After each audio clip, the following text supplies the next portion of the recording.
Hello students, welcome to medical Vidyarthi online education. आज हम discuss करेंगे ह्यूमन एनाटॉमी का इंपॉर्टेंट क्वेश्चन जो कि आपके एग्जाम में रिपीटेड पूछे भी जा चुके हैं और आ भी सकते हैं आने वाले एग्जाम्स में। तो हम देखेंगे first question, draw label diagram cell showing its organelles and it function. अब इसका आपको एक फॉर्मेट भी मैं बताते चलूँगी कि एग्जाम में कैसे राइट करना है, कैसे लिखना है आपको कि पूरे मार्क्स भी मिल जाएं, शॉर्ट में आंसर भी कंप्लीट हो जाए। अब हम देखेंगे कि आंसर लिखना कैसे है। आंसर लिखेंगे आप, उसके बाद वन लाइन में हेडिंग देंगे कि कौन से ऑर्गेनल्स होते हैं। एंडोप्लाज्मिक रेटिकुलम हो गया, फिर आपका हो गया राइबोसोम, गोल्गी अपैरेटस, फिर हो गया लाइसोसोम्स, और उसके वन लाइन में फंक्शंस एक्सप्लेन कर देंगे। जैसे कि मैंने यहाँ पे बताया है कि endoplasmic reticulum it acts at the site of both protein and lipid synthesis which occurs in rough endoplasmic reticulum. तो ऐसे वन लाइन्स में आपको आंसर देना है। ये फंक्शंस हो गए किसके? सेल ऑर्गेनल्स के। फिर नेक्स्ट हम देखेंगे, आप ऐसे 10 to 8 पॉइंट्स में कंप्लीट हो गए आपके फंक्शंस के साथ सेल ऑर्गेनल्स के नेम। और फिर क्या दिया था? सेल डायग्राम एक्सप्लेन करना है। तो आपका यहाँ पे सेल डायग्राम है, इजी है, बहुत ज़्यादा मैंने कॉम्प्लिकेटेड नहीं रखा है आपके लिए। कि आपको यहाँ पे दिख रहा होगा कि सेल है, ये उसमें सारे ऑर्गेनल्स जितने आपने मेंशन करे हैं उसके फंक्शंस दिए हैं। गोल्गी अपैरेटस हो गया, आपका न्यूक्लियस हो गया, फिर रफ एंडोप्लाज्मिक रेटिकुलम मैंने बताया था अभी, माइटोकॉन्ड्रिया हो गया, यहाँ पे आपको दिख रहा होगा। तो इस तरीके से आपका शॉर्ट में आंसर कंप्लीट हो जाएगा। अब हम नेक्स्ट क्वेश्चन देखेंगे। नेक्स्ट क्वेश्चन है define tissues and its types in details. अब इसमें आपको क्या पूछा है कि डेफिनेशन लिखनी है टिश्यू की और फिर डिटेल्स में उसके टाइप्स को हमें डिस्क्राइब करना है। तो ये आप कैसे लिखोगे कि टिश्यू की आपने डेफिनेशन बता दी, टिश्यू क्या होता है मैंने वन लाइन में यहाँ पे दिया है। आप अपने तरीके से भी एक्सप्लेन कर सकते हो, हिंदी में आपको बता दे रही हूँ। ऊतक जैसे हम 11-12 में पढ़ते हैं, ऊतक को ही टिश्यू कहते हैं। किससे बनती है? कोशिकाओं के समूह को ही ऊतक कहा जाता है। तो यहाँ पे लिखा गया tissue is a collection of nearby cells that are arrange to carry out one और मोर पर्टिकुलर जॉब्स, जो अभी मैंने आपको हिंदी में भी एक्सप्लेन करा। अब इसके टाइप्स लिखने हैं अपने को डिटेल्स में।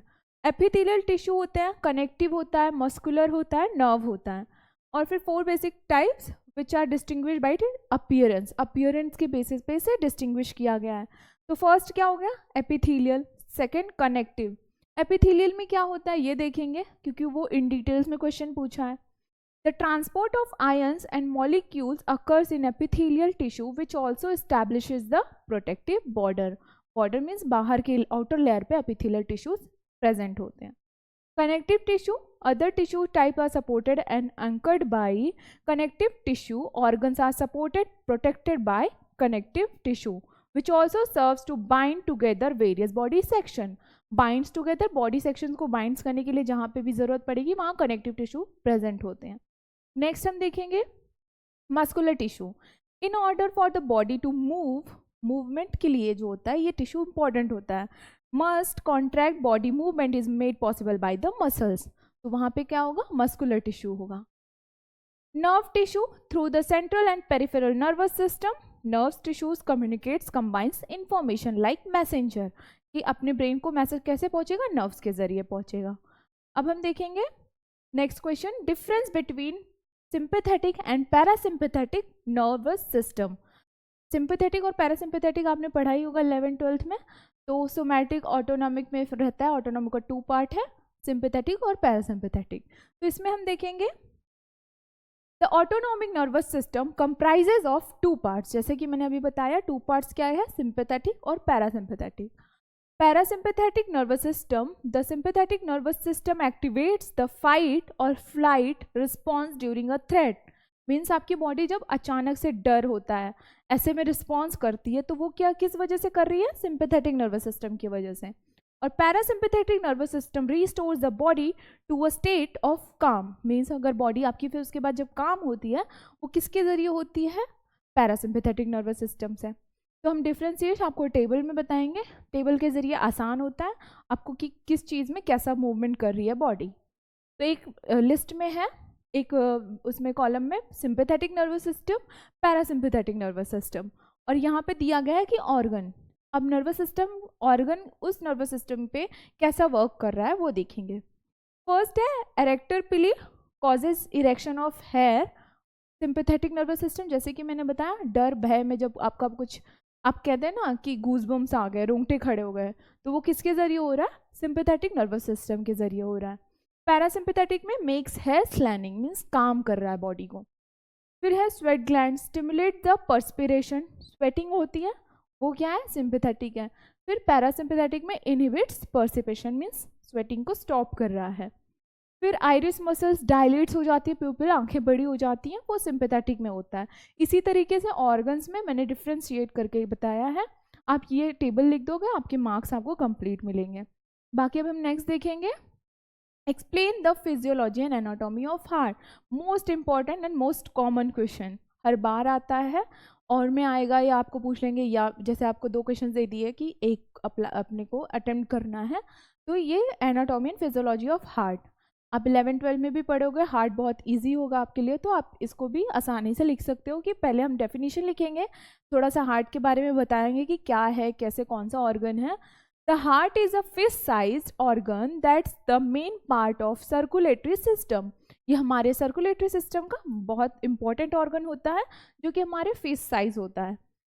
It's made of muscles and tissues, is located in the mediastinal cavity of the thorax. हमारे कहाँ पे ये स्थित होता है, mediastinal cavity के बीच में, between the lungs to the left of the breastbone.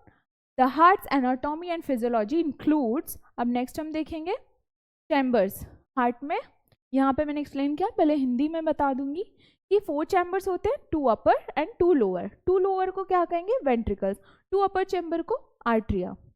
तो अब हम उसके बारे में थोड़ा सा जान लेंगे। चैम्बर्स होते हैं, the heart has 4 muscular chambers, जैसे कि मैंने बताया 4 मस्कुलर चैम्बर। आपको मैं थोड़ा सा यहाँ पे डायग्राम के जरिए भी बता दूंगी ताकि ईजी हो। इस तरीके से 4 चैम्बर, आपको थोड़ा डायग्राम फनी सा लग रहा होगा बट हाँ इसी तरीके से होता है। 2 अपर जो है वो आर्ट्रिया होता है, 2 लोअर जो है वो वेंट्रिकल होता है। तो 2 atria at the top, 2 ventricles at the bottom.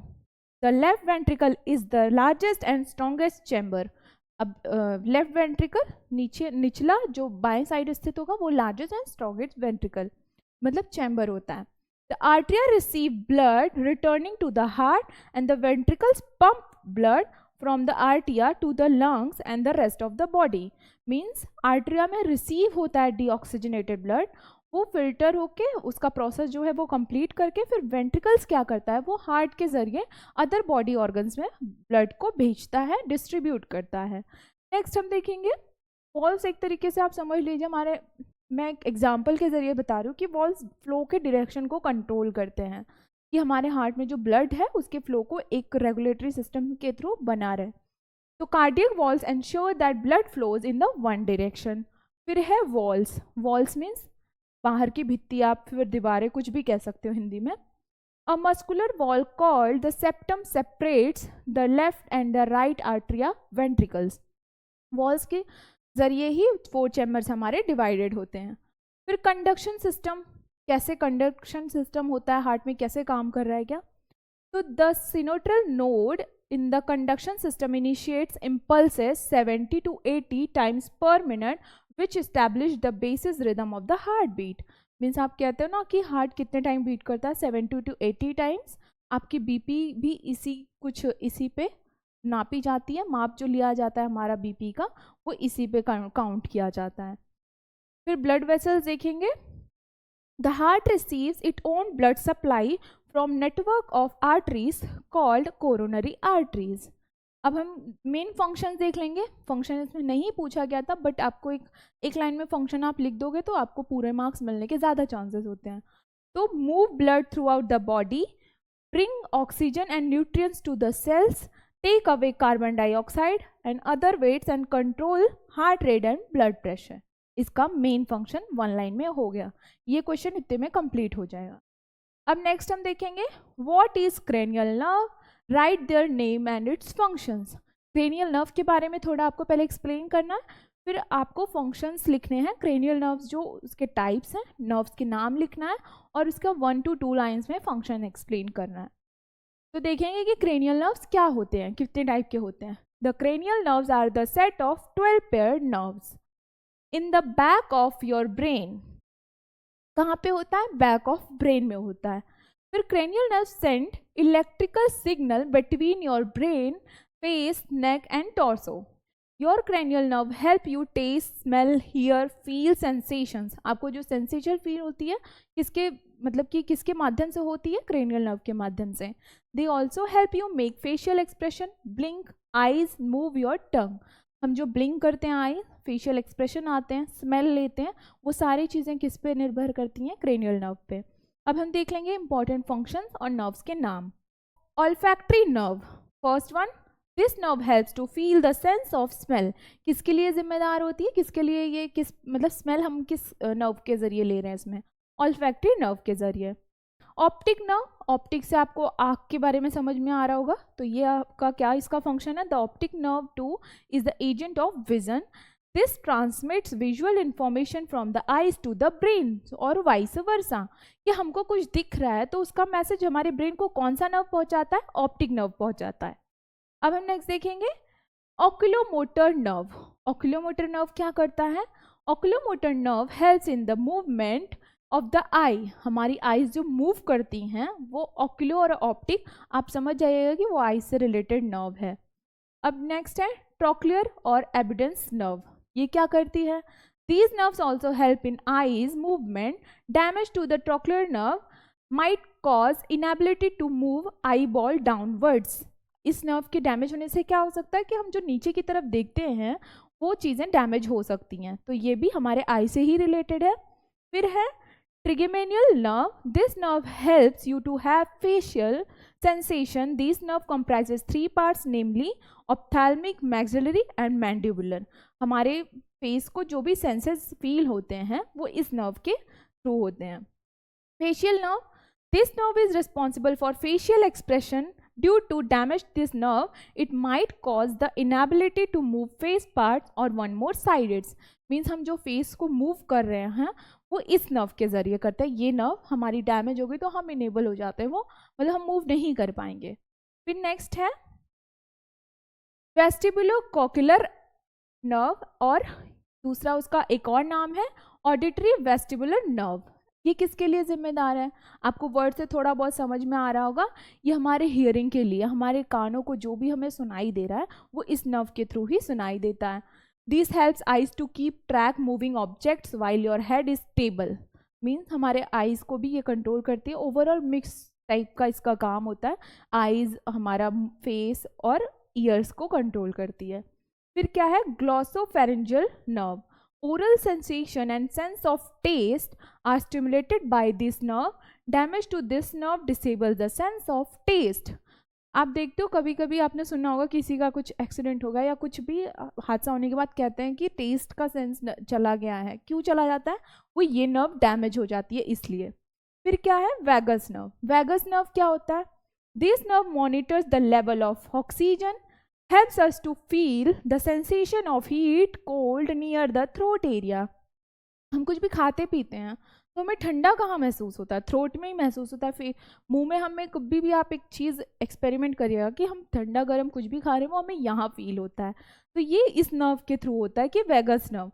Damage to this nerve leads to the inability to swallow. Major damage to the vagus nerve might result in hypertension and high blood pressure, heart attack. इस nerve के damage होने से सॉलो करने में भी हमें problem हो सकती है. नेक्स्ट है एक्सेसरी नर्व. एक्सेसरी नर्व में क्या होता है? This nerve is also known as nerve and arises from 2 roots namely cranial and spinal bones. The nerve controls swallowing movements, helps in the movement of head and shoulder. Head और shoulder को move करने के लिए ये responsible होती है. फिर क्या है hypoglossal nerve. This nerve facilitates the movement of tongue and helps to talk swallowing. Means कि हम जो बात करते हैं मूव करते हैं टंग को, ये उसके लिए रिस्पॉन्सिबल होती हैं. ETC extra.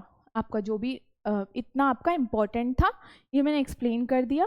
फिर आपको ये आपके लॉन्ग क्वेश्चंस में शॉर्ट क्वेश्चंस भी कवर हो सकते हैं कि आपको क्रेनियल नर्व वगैरह कुछ पूछ लिया तो यहाँ मैंने 12 क्रेनियल नर्व्स के नाम भी दे दिए और उसके फंक्शंस भी दे दिए हैं. तो इसके साथ हमारे एनाटॉमी का इम्पॉर्टेंट क्वेश्चंस यहाँ पे समाप्त होता है. अब हम मिलेंगे नेक्स्ट लेक्चर में.